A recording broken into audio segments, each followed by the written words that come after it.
today's topic is the 4 disciplines of execution. There's also a book called 4 Disciplines of Execution, which I really recommend everyone reach out, get the book, and read it. It's a great book. All right? What you should know, the overall goal is to change your mindset and human behavior. What we're going to be talking about today is setting goals and a mindset of how to achieve those goals. Focus. Focus on what you want, how to achieve it. And also not to get distracted by what we're going to call the whirlwind. Right? How many times has this happened to realtors? They get so busy in the deals they have pending that they close out those 5, 6 deals, whatever it might be, and then they realize they have no business. Because they get so focused on the whirlwind of the deals and putting out fires that they forget to prospect and keep consistently building new business. And that's one of the biggest downfalls agents have in all markets. The greatest challenge of execution, bringing the focus and direction and then sustaining those actions. And one of the goals and one of the ways we're going to talk about this system is really a lot through how people lose weight. Absolute commitment. If you're going to set a goal, a wildly important goal, you have to be absolutely committed to reaching that goal. How many people here have ever set a New Year's resolution and by January 5th, the New Year's resolution's been broken? Am I the only one? A little longer, but... Well, right? If you go to the gym January 3rd, it's the most crowded the gym's going to be all year. And people who go there all year say, okay, great. I just have to get through the next month of the gym being crowded, and then it'll be back to where I'm used to it. Right? So this is such a huge thing that happens in our society. People set goals, but they really don't execute them. So the 4 disciplines. 1, focus on the wildly important goal. 2, act on lead measures for those goals. 3, keep a compelling scorecard. Bottom line is, people want to know whether they're winning or losing. If you're playing sports and you're practicing and not keeping score, watch how people practice and then watch how it is when they start keeping score. It gets a lot more intense. Same thing, if you're setting a goal, you also have to have a scorecard to see if you're winning or losing towards your goal. Create a cadence of accountability. And if you can't keep yourself accountable, you should have people in your circle that are going to help you keep accountable. And I do this personally. As you guys know, I've had coaches for years because I had a widely important goal. When I bought the brokerage 5 years ago, my widely important goal was I wanted to get it to be 50 agents in 5 years. And I had lead measures, how I was going to get there, and I kept myself accountable, and I kept a scorecard. And what happens is that when I did that is 50 shot to 80. We have about 80 agents between the 2 companies now. I had a wildly important goal. I kept lead measures. I kept myself accountable, and I kept score to know whether or not I was winning or losing at my own goal. So this could be used in so many different ways. The discipline is focus and knowing the widely important goal. Again, my widely important goal was 50 agents in 5 years. So I went to increase agent count to 50 agents in 5 years. I started with the more you try to do, the less you accomplish. There will always be good ideas, but select 1 or 2 wigs at most.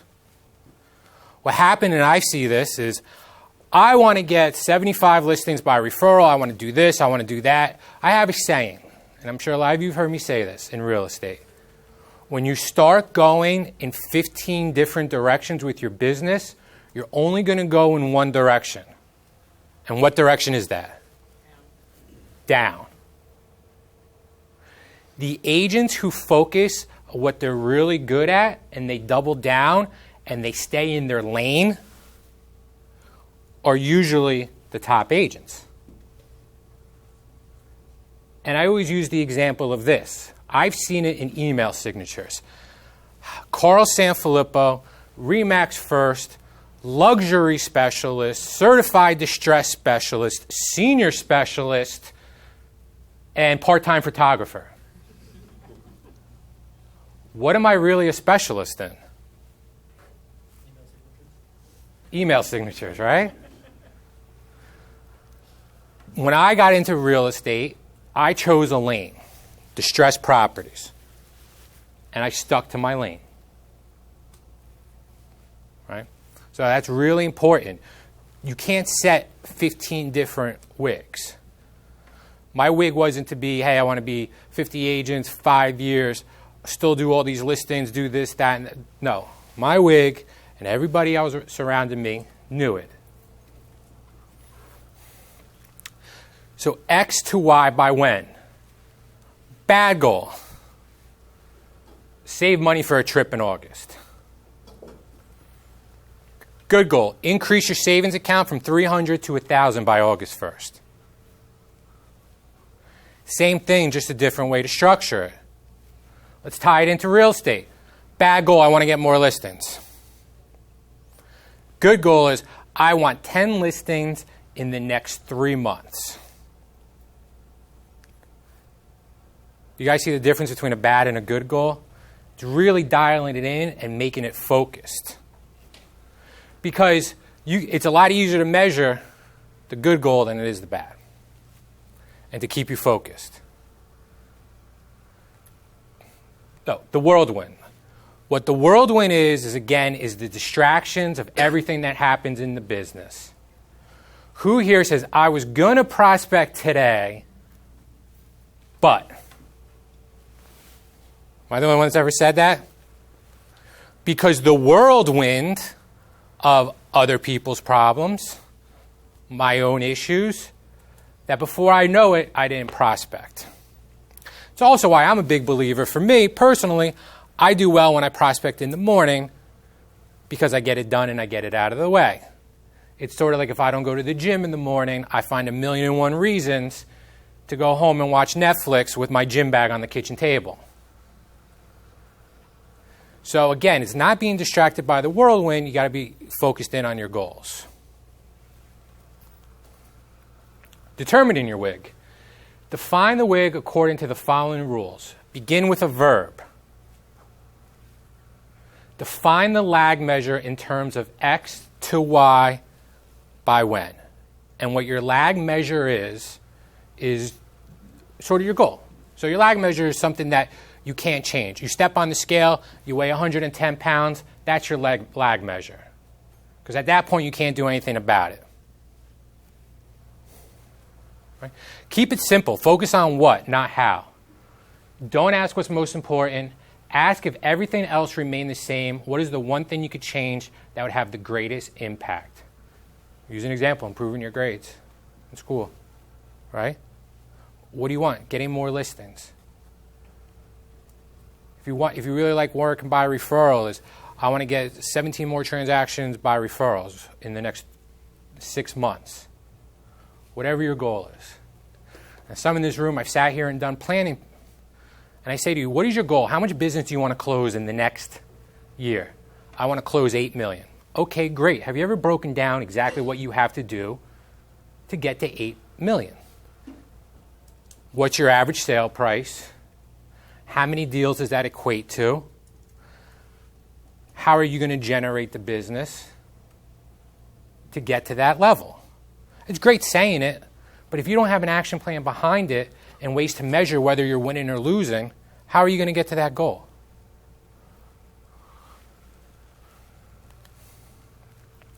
So we use this as an example. Your wig. I want to reduce body weight from 160 pounds to 145 pounds by May 20th. Yep, I use my actual weight, in case you guys didn't know. Begin with a verb. Simply verbs focus the mind immediately on action. This, reduce body weight, not this. In order to look better, right? So your wig is like, well, in order to do 8 million. No. That's not how you want to do it. This summer, I'm going to implement a wildly important goal this year. Boom, boom, boom. Cut the BS. Make your goal short, simple, decisive, and put a time frame on it. Your goal shouldn't just be, I want to get 100 listings. Like, when do you want to get 100 listings by? I want to get 100 listings over the next 12 months. Or, I want to close 50 transactions in the next 6 months. Whatever it might be, you have to define it and put a time on it.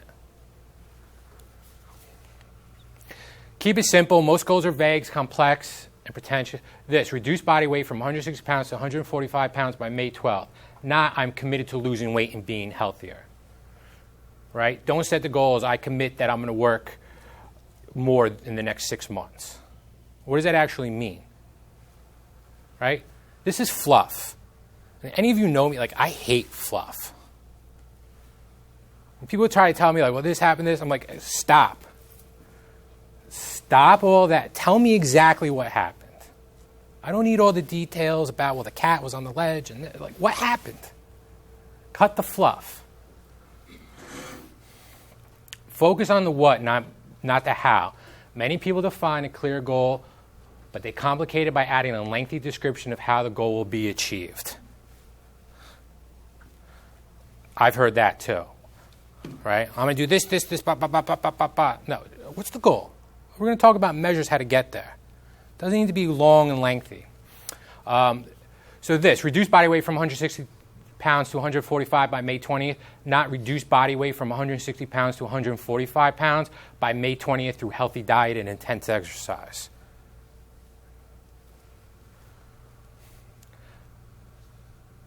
Things to remember. Ideally, fight only one war at a time. All battles must be aimed at winning the war. Isolate the wigs that are not essential for success. What's really important to you and your business, or if you're doing this in your personal life.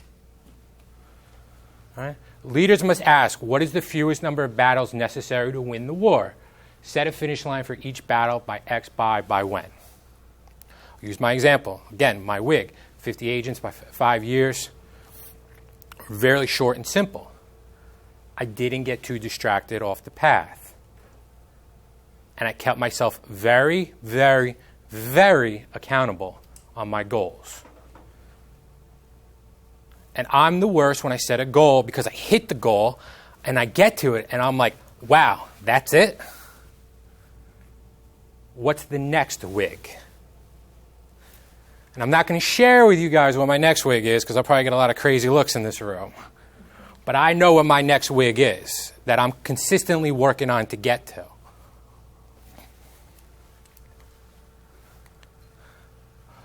So we're going to look at this. Overall wig. Increase savings account from $300 to $1,000 by August 1st. Your big war is your bank account deposit from $20 to $70 per check. Battles. Decrease monthly spending from $275 to $170. Your lead measure. Takeout food. I'm spending $50 a month on take food. I want to cut that down to $30. That is something that I can measure. I can measure if my paycheck deposit in the bank has increased. Clothing purchases from $75 to $50 a month. This is something I can measure. And when I measure this and I keep myself accountable, I'm able to achieve that goal. All right? I'm going to go back to real estate.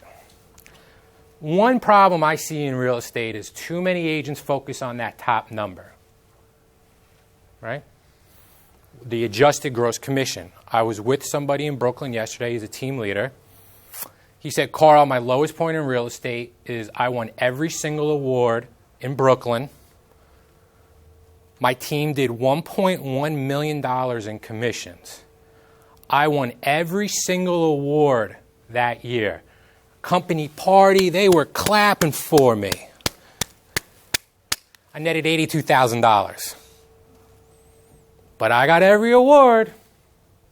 And he goes, I blew up the whole thing. Because I wasn't measuring what I was doing and what was really important to me. And it was funny because he told me the story yesterday. I said, this is perfect for what I want to talk about tomorrow. But he wasn't measuring. He didn't have his lead measures. He didn't keep focused on what his wildly important goal was. He got focused on the shiny objects. Not that realtors ever get focused on shiny objects. But he got focused on the shiny object, lost track of what he wanted, and he had to end up blowing everything up when everybody thought he was on top of the game and on top of the world. Because he got every single trophy in the world. So, focus on the wildly important goal. This is really important. And what I really want people to do is take a minute and really think in your business, like, what is your wildly important goal? You know, what's your drive? Listen, I'm not this whole, people ask, like, what's your why? People ask me, like, oh, what's your why? It's like a trendy question these days, right? What's your why? Oh, my why is my family. I'm going to be honest with you, I don't know my why yet. Because I was just as motivated before I had a family than when I had one. This isn't a popular thing to say, but I still don't know my why. I'm still figuring out. I just know I have a blast doing this, and I love watching other people succeed. And I don't know if I'm really good at like a real job. So I can't answer what my why is, but I just know I'm having a great time doing this. I'm surrounded by terrific people, and I just want to keep going. And I have goals. And I know if I hit my goals, everything else will fall in place if I keep balance. So what I challenge everybody is really think of what your wildly important goal is and frame it in the way we discussed. Not to get more business or, you know, my goal is to do Circle of Excellence, Magenta next year. What is your goal? And how can we build a system to get you to that goal? And then when you get that goal, what's your new wig? Right? So define the wig, begin with a verb, define the lag measure. I want to lose 160 pounds. My lag measure is the day I lose 160 pounds. That's the lag. My weigh-ins are my lag measures. Because everything I did leading up defined that lag measure. Step on the scale, I'm down 10 pounds. Okay, my lag measure, 10 pounds. My lead measures were I cut my diet to 1,600 calories a day, and I do 45 minutes on the elliptical. Those are my lead measures to get to my lag. Does that make sense? So keep it simple. Focus on what, not how, when you're setting your wig. Focus on your goal and focus on what exactly you want. So here's just another example. Increase class grades from 73 to 90% by May 1st. They don't go into how they're going to get there. The goal is just what it is. My goal, again, was the 50 agents in 5 years. I didn't talk about how I was going to do it, and I'm going to be honest, I had no clue how I was going to do it when I first started. Things to remember, beware. As you see plus results with implementing the 4 disciplines of execution, you'll want to bring all initiatives into the boundary. If you do, you'll lose the narrow focus intended with these disciplines. Leaders often hesitate to narrow their focus because they worry about the consequences of choosing the wrong wig. You can't choose the wrong wig. When you work on that many goals, you actually work on none of them because the amount of energy you put into them or all one is too small. That's what I'm saying. You got to really figure out what your lane is and where you want to go and stay in that lane and not get distracted. This business is so easy to get distracted. What do I say? You can spend $19.99 a month on services and go broke. Oh, for $19.99 a month, we're going to get you seller leads from this zip code and this and that and this. I'm going to do this. I'm going to try this. I'm going to try this. And then at the end of the year, you sit down with the agent and say, okay, let's break down your business. 90% of your deals were past client and referrals. Why are you spending all this money on X? Because you're chasing the new hot, shiny object. Get in the lane and stay in it. That's what I say. So, act on lead measure. There's 2 types of measures. There's your lead measure, the most high impact things you can do to achieve your goals. If your goal is, I want to get 100 listings by X, and your lead measure is, I'm going to make calls every day. I'm going to make 30 calls to expireds per day. That could be your lead measure. Your lag measure is tracking measurements of your WIG, revenue, profit, weight loss, savings, listings taken. Ultimately, the most important thing you are to accomplish, but lead measures will get you to your lag measures. So let's just say I'm going to use the 100 listing example again. Your lag measure is I've been making my calls, the lead measure, I'm tracking it, and now I have 25 listings. 25 is your lag measure. The calls and prospecting you do are your lead measures, because you can control that. Those are your actions. The lag measures are your result from your actions. Am I losing anyone? Lead measures, they're predictable and they're influenceable. Weight loss. Lag measure, pounds lost. Your lead measure, specific limit on calories per day. Your other lead measure, specific numbers of hours of exercise per week. Right? You do something for a week and it doesn't work, doesn't mean it's not a workable system, right? You go to the gym for a week, you don't lose 30 pounds, it doesn't mean the gym and eating right doesn't work. Predictive, because by performing these lead measures, you can predict what the scale will tell you. And what the scale is telling you is your lag measure. All the work you put in and everything is your lead measure.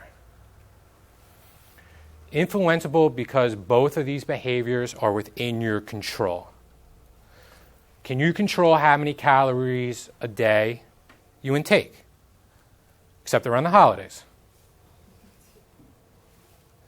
Can you control how many times you get an hours of exercise? Right? You choose whether or not how many hours you want to work out. And as we know, if you stay consistent on the calorie intake and the workout, you're going to lose weight. So, try another example. Test grade, right? If your lag measure is you want to get a 93 on a test, what are some of the lead measures that you have to do to be able to achieve your lag? Sorry? Study. But let's go even a little bit more. Study for 5 hours. Right. Study for 5 hours a week. Okay, I want to think of another lead measure about how to get the test. A certain score on a quiz beforehand. I'm sorry? A certain score on a quiz before the test. Right, because you could pre-measure it. So these are the measures to be able to set a system to do a test grade. Let's do another example. All right? I want to close 5 deals. I'm sorry, I want to get under contract 5 deals in the next 3 months. What sort of lead measure will I have to take to be able to do that? I'll give you the first one. I'm going to call and send a handwritten note to everybody in my database, see if they want to buy or sell. Or I'm going to send it to 100 people in my database if they want to buy or sell. What could be another lead measure?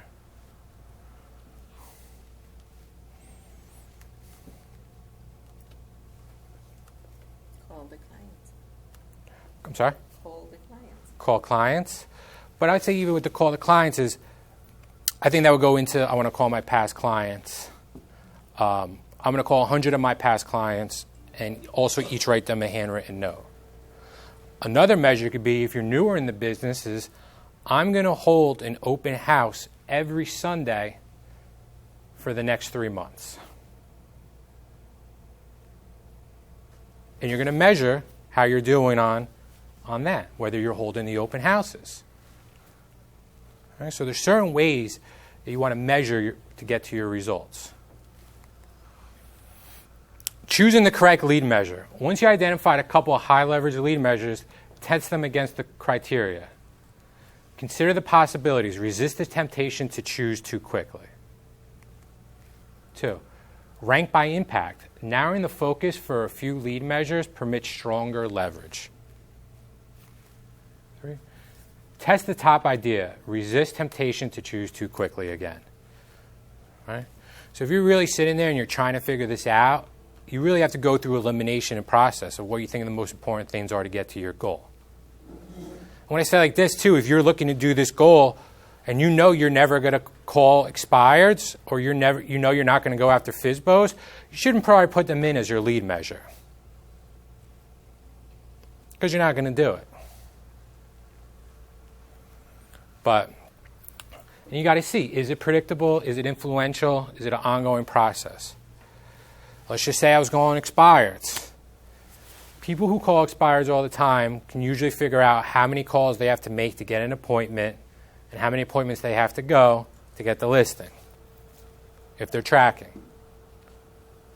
So if they're looking to get a certain amount of listings, you can sure bet that their lead measure is going to be a certain amount of phone calls, a certain amount of appointments to get listings.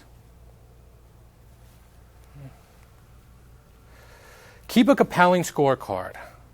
Again, people want to know whether or not they're winning or losing. The scale is a scorecard. If your goal is to lose 10 pounds, it's easily measurable by the scale. A compelling scoreboard tells you whether or not where you are, where you should be. People play differently when they know the score is being kept. It is so important. This industry, we have a lot of scorecards or a lot of people use to measure. This industry, we have so many awards. The awards is recognition, and for some people, a scorecard. You know, there's the Circle of Excellence, there's RE/MAX, there's awards, there's, if you're at whatever company, there's so many awards. People want to know whether or not they're winning or losing. And they want to be recognized. So characteristics of a compelling scoreboard: keep it simple. It has to be visible. It should show both the lead and the lag measures. It has to tell you immediately if you're winning or losing. When you look at that scorecard, you should know if you're on your goal or if you're not on your goal. Right? Has anyone seen the agent who has the agents that have the huge whiteboards with all their deals on it, what they have closed, what their goals are? It's a scoreboard. When you look at that whiteboard, you should know if you're on track and if you're able to win or you're losing for your WIG.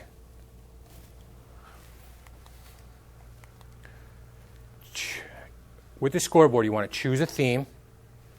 Have fun with it. It doesn't have to be completely serious.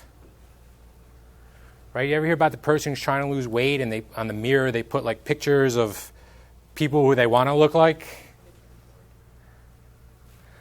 So you want to choose a theme. You want to design the scoreboard. Is it simple? Because if it's not simple and it's a complicated scoreboard and you can't glance at it and get the full picture, it's not worth having. Does it contain both the lead and lag measures, and can you tell at a glance if you're winning? Build a scoreboard, keep it updated. Once a week, you should be updating your scoreboard.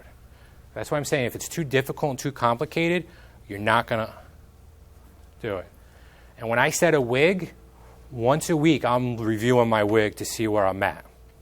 And sometimes it's painful because I know it's not where it should be, and I'm just looking at it. I'm like, oh, all right, got to step it up. What am I not doing to get me where I want to be?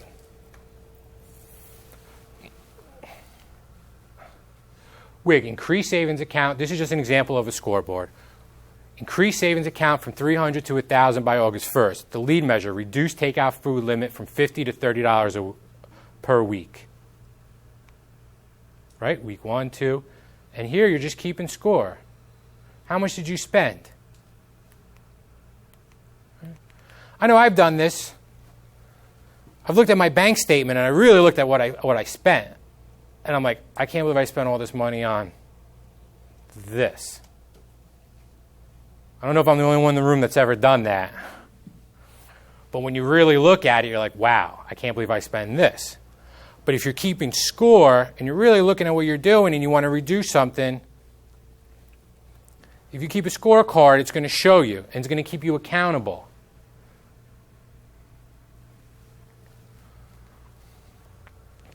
So here's another. Increase savings account from $300 to $1,000 by August 1st. Again, it's your WIG. Your lead measure is reduce clothing purchases from $25 to $50 per month. Here, this is just keeping score of your reductions.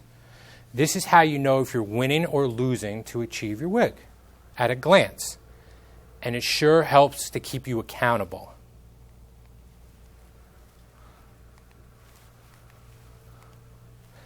Increase savings from $300 by August 1st. Decrease monthly spending from $275 to $170.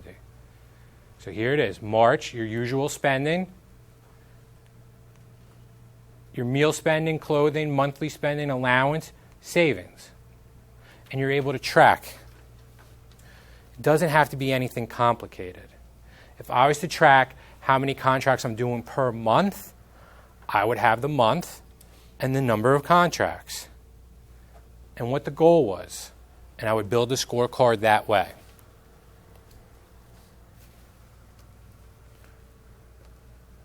Increase your savings account against the WIG. Your bank account deposit from $20 to $70 per paycheck. Here's just mapping out where it is on your savings. Create a cadence of accountability, the discipline of execution. This is keeping yourself accountable to your goals. So right now you have your big goal. You know what your lead measures are to get to your goal. You know that measuring it, you measure it by your lag measure. You have a scorecard to know whether or not you're winning or losing. And now what we're going to do is we're going to keep it accountable. You should have with yourself or with a group a WIG session. Your WIG session could be between you and somebody else. It should be a quick meeting, 20 to 30 minutes, and you should not focus on anything else besides the WIG. This is where you don't want to let the whirlwind come in. Right? It's so easy to get distracted by other stuff that you're not focusing on your own goals. Because I know I've been there. But once a week, I sit down with a coach or a mentor or a peer, and I go through my WIG. And I don't focus on anything else. Just whether or not I'm doing what I'm supposed to be doing to get where I want to be. So focus on the session, hold each other accountable. You must follow the rules of the WIG session. It should be held on the same date, time each week. Consistency is crucial to establish a sustained rhythm. My WIG meetings are Wednesday mornings at 9:30, and I'm not doing it today. So I guess I'm breaking this rule. But it is important that you do it weekly. And I'll be doing it this afternoon. 2, the whirlwind. Never allowed to get the WIG session no matter how urgent it is. There's always going to be something that could take you away from focusing on your WIG. It's up to you on how you're going to control it and what's the most important. How many times were you about to prospect or you're about to do somebody, and then somebody calls, we want to see this house right now, and you just throw everything up in the air and you run? Right? Then, how many times have you done that and say, listen, we can't go right now, I have an appointment, but we could go see it in a few hours, will that be fine? And they go, yeah, no problem. Right? But what happens is too many people, when it comes to prospecting or something else, will just jump at the appointment instead of take control. If you don't treat this stuff as like an appointment to help better yourself, you're just always going to be caught running on those fires.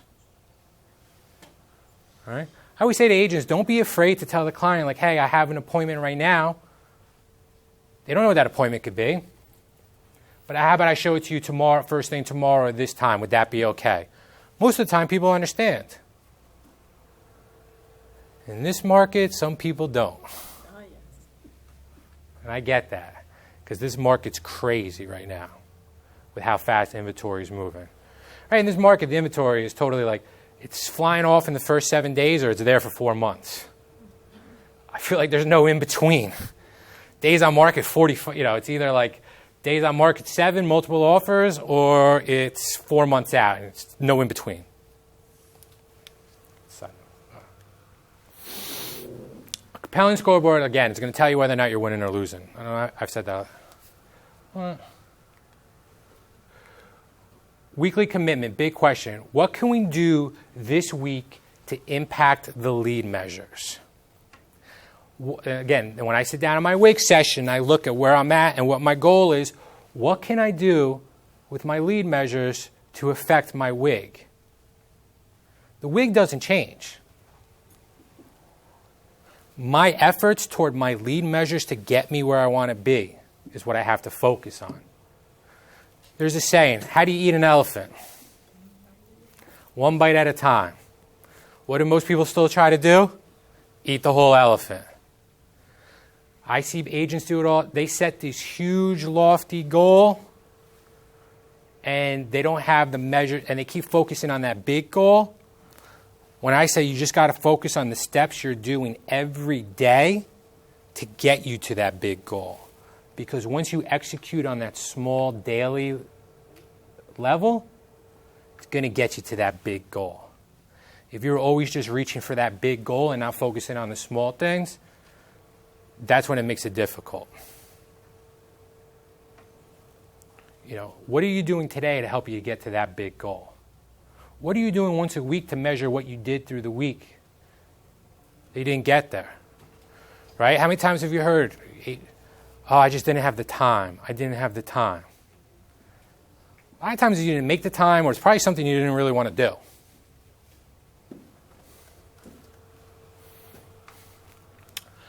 So each week commitment must meet 3 standards. Must influence a lead measure. Yes. Call 10 previous clients from the past 2 years to see if they have any upcoming events or to see if they know anybody looking to buy or sell. So, no, negative lower price for food for upcoming event. What this is basically, if you're using like a catering example, that if you call 10 previous clients, those are your lead measures. And are you executing the lead measures? Timely, if the real impact of your commitment is too far in the future, it won't help to build the weekly rhythm. What are you going to do in the next week to get you towards your WIG? And you have to start measuring what you're doing in a week, not what you've done over a year. So a 3-part agenda for a WIG session. Accountability, reports on commitments. In the next week, I will do X, Y, and Z. In the next week, I'm going to call 5 past clients and write 2 handwritten notes. When you go in that WIG session the next week, somebody better keep you there accountable. Did you make the 5 calls? Did you write the 2 handwritten notes? No. Why? Well, this emergency came up, blah, blah, blah. Stop. If this is your goal, you can't get caught up in the whirlwind. And you have to keep yourself accountable. It's just like if your WIG session was to lose weight. Did you eat your 1,600 calories and did you go to the gym 4 times? No. Why? Oh, this happened, I got busy. All right, what's your goal for next week? Let's get you back on track.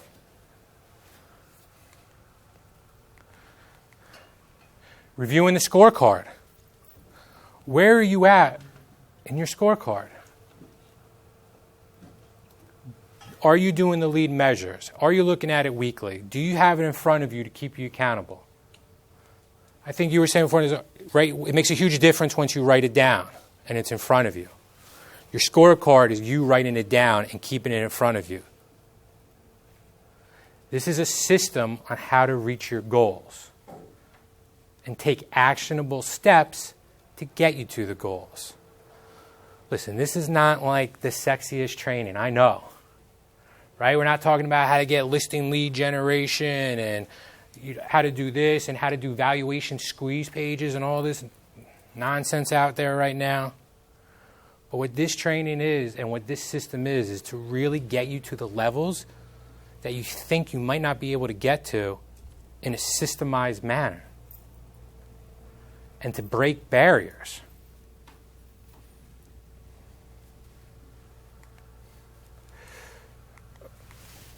The plan, to clear the part and make new commitments in your WIG session.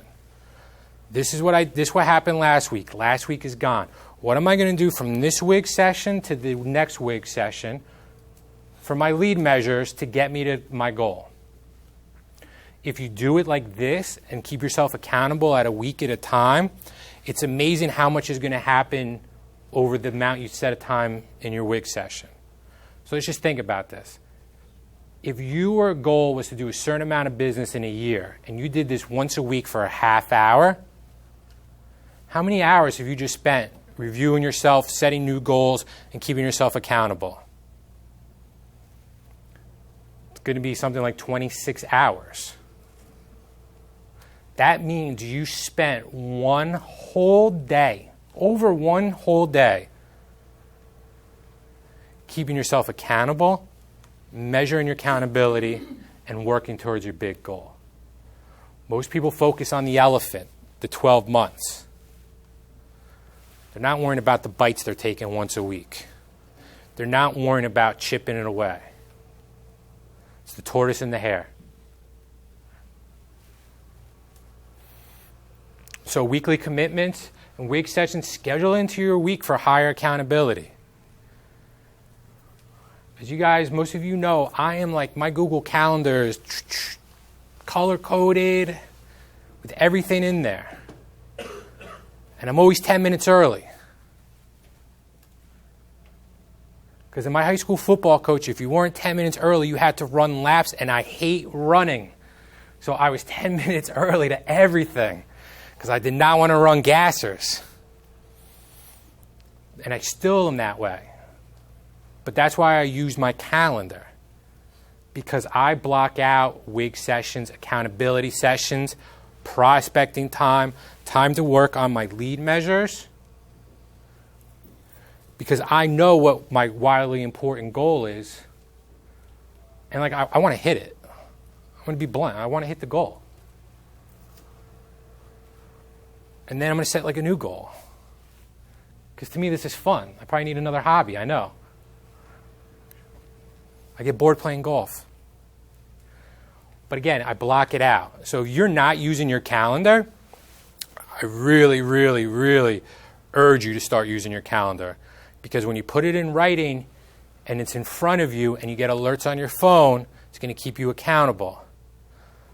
If you have Google Calendar, there's a way you can email yourself your agenda in the morning. At 5 a.m. automatically, you'll get an email. Mine's at 5 a.m. So when I wake up at 5:30, I have it, of exactly what you have to do throughout the day. And if you're not blocking out your time and not keeping yourself accountable, nobody else is going to, no matter what coach you have. So really just kind of say your commitment 1 for the week. I'm going to work on Monday. Your commitment 2. You're going to have a lot more fun in your WIG session if you're working on your commitments from the week before. And I tell you what happens is if you're not working on your commitments, you just stop your WIG session. And you're probably not going to get to the goal you really wanted to. So, benefits of a WIG session, if it's a group team decision making, bring out the best thinking from every team member. Because of some people, you might be surrounded by other people who are going to help you get to your WIG. Whether it's admin, if you have a team, your team members, whatever it is, to help you stay accountable. Engage in problem solving. You get motivated by it. If you're in a WIG session with other people or you have someone there keeping you accountable, I still get like super excited when I have a goal and I did something I wanted to do and I'm sharing it with the person who's been there with me as I'm doing it. Right? Like I'm like the little kid knocking at the door like, I got to tell you one thing. I still get super excited. Collaborative thinking, if you're doing it in a group, if you're in a mastermind. I don't know how many of you have ever been like in a mastermind group. For me, it helps because I learn a lot. It's other keep accountable. And I don't know, I just don't want to be like the person in the group that everyone else did it and they look at me and I'm just like, oh, I didn't do it and I have no real reason why. So it motivates me to be around other like-minded people. So those are really, I mean, the WIG session can help so much, and it's just such a motivator when you're really trying to build to a goal. Because like, to build to a goal, it's like building it one step at a time. There's no shortcuts. Right? So the recap. Discipline 1 is focus on your widely important goal. Discipline 2 is act on lead measures. 3, keep a scorecard. And 4, have some type of accountability built in. Whether, like I said, it's a mastermind, it's a group, if you're disciplined enough to be your own accountability, but you have to stay accountable. And not just like, every 6 months we'll check in. 2, how to overcome skepticism. Strive for consistency in the process and a quick win. All right? You can celebrate when your lead measures are working, when your lag measures are moving. I won 100 goals. Well, we're 1/10 of the way there, faster than we thought. That's a win. And again, weight loss. Right? If you're ever trying to lose weight and you've lost more than you thought you win, you want to celebrate it. You're happy. Keys to help the team. Celebrate the accomplishments of the WIG. If you have a goal and you hit it, you have every right to celebrate it. And you should celebrate it. And then you should move on to a new WIG. Move immediately on the new WIGs in order to formalize 4 disciplines of execution as your operating system. We set WIGs as an office. We want to do an X amount of commission in 12 months. And what happens when we hit the WIG? We go out and celebrate. We go to Chart House. We go to Carmine's. We celebrate those accomplishments. Whether if we hit it by $1, whether we hit it by double it, whatever it is, we go out and celebrate. Or why else have the goal? Emphasize that and just really you want to emphasize this as an operating system when you set goals, whether it's business, professional. And I think if you really set this and you really keep yourself accountable and you hit that goal, you're going to enjoy the process along the way. Because everybody likes hitting their goals, especially salespeople. Salespeople are goal-driven people. If we had, I like to say, real jobs, as salespeople, what do they give you? If you work at a pharmaceutical company, what do you have every month that you have to hit? Anybody? Quota. That's how big companies are keeping score. We don't really have that in realtors as we're all independent contractors, but they're keeping score. And when you hit your quotas, they usually celebrate it. So 3 things to keep in mind when studying the 4 disciplines of execution. It requires sustained commitment. This is not you do it once, you set a goal and forget about it. This is a commitment to an operating system. If you want to achieve a certain goal, don't focus on the goal itself, but on the lead measures that are going to get you to that goal. Right? I'm going to use sports as an example. Right? Steph Curry wants to be, or Kevin Durant wants to be the best player in the NBA and score the most amount of points. He doesn't focus on scoring the most amount of points. He focuses on how many shots he's making per game. Because he knows if he's consistently shooting and scoring a lot of points, it's going to get him to his big goal. Right? If all an NBA team or all a football team does is focus on winning that championship, they usually lose all the games that get them there. Do you ever hear in sports when they say don't look a week ahead? Big thing in football. Right? The Patriots, Super Bowl champions too many times. They're playing the Cleveland Browns. They always say don't look ahead of that game. Because what happens is when they look ahead, usually that underdog could come beat them. So you got to focus on the lead measures. And the real power, doing this in order.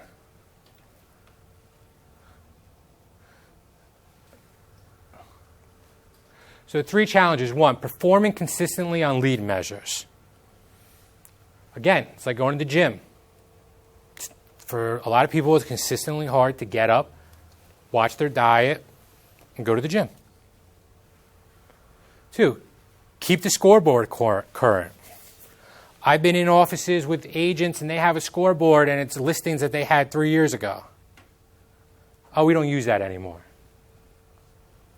You're not keeping it current. 3, regularly attending the WIG sessions or weekly evaluating the process of commitments. If you're not looking at this on a weekly, bi-weekly process, what's the point of doing the rest? How else are you going to keep yourself accountable? Quick tip, how do you know when it's time to change a lead measure? It's dangerous to change it to a lead measure too quickly. If you're always changing the lead measures, then you have no real system and know whether or not it's working.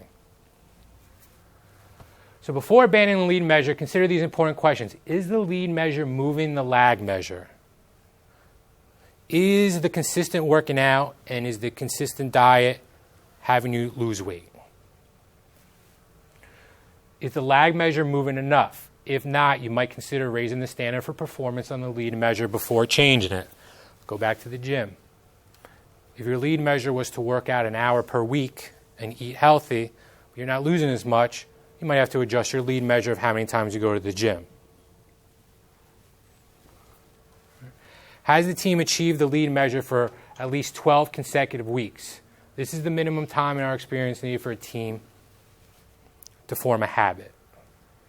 Right? It takes a while to form a habit.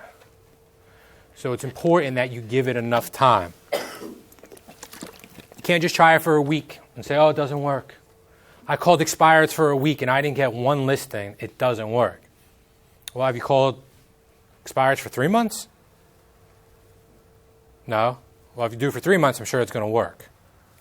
But will the performance of the team remain if we remove the lead measure from the scorecard?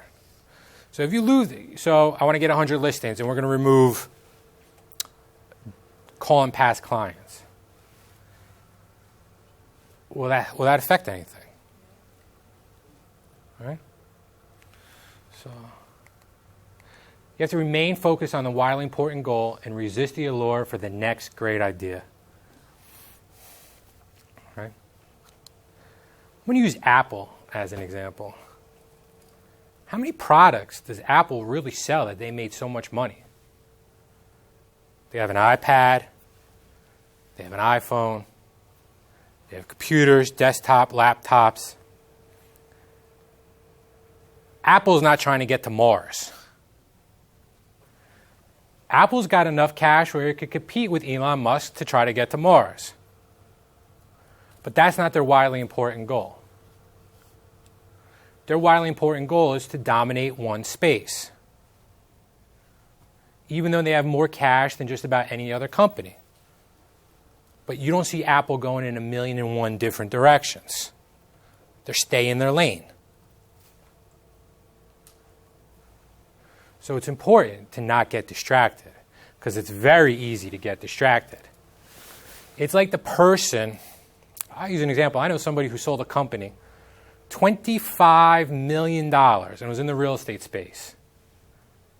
They opened up a rose business, selling roses at like Lowe's and Home Depot, went bankrupt.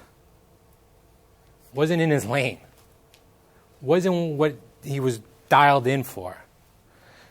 $25 million to bankrupt, selling roses. Every time I hear the story, I'm like, wow.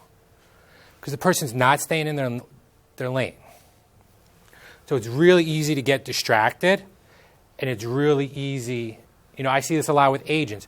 They're doing really, really well with buyers, really, really well with buyers in their first few months in the business, and then they're like, all right, I'm going to become a monster listing agent. It's like, hey, follow a process. Don't compare your page 1 to somebody's page 100 in their book. Because a lot of those monster listing agents worked with a lot of buyers before they became that monster listing agent. And the reason they became a monster listing agent is because a lot of their buyers turned into sellers, and they were able to leverage that. So remember the big picture. You have to be clear on what it is. So again, discipline 1, your WIG, X to Y by when? Reduce body weight from 160 pounds to 145 pounds by May 20th. You can easily plug this into one of your real estate goals with this formula of X to Y by when. Discipline, lead measures, predictive and influenceable. Again, example, lead measure 1, limit your calories to 1,600 a day. Lead measure 2, exercise a minimum of 10 hours per week. And your lag will be those weigh-in days. Keep a scoreboard. Keep a scoreboard that works for you, but just keep it simple. Whether it's a bar graph, I can tell you this. If my wife and I did the same exact scorecards, hers would be a lot better than my scorecard. And a lot more clear and understanding. But you have to do what's good for you and what works for you. But you have to keep score. Example, accountability. Hold 20 to 30 minute WIG sessions. Review and update the scorecard and specific deliverable that impact lead measures. And what's easy to do with that is how many calories did you eat per the week? How many times did you work out? Did you hit your lead measures? Are you going to get to your lags? So that's really just the system. Like I said, it's not one of the craziest trainings of like go out to get more business. But this is really, like I said, really focusing on what your goal is and looking at the small picture to get you to the big picture. I thank everyone for coming.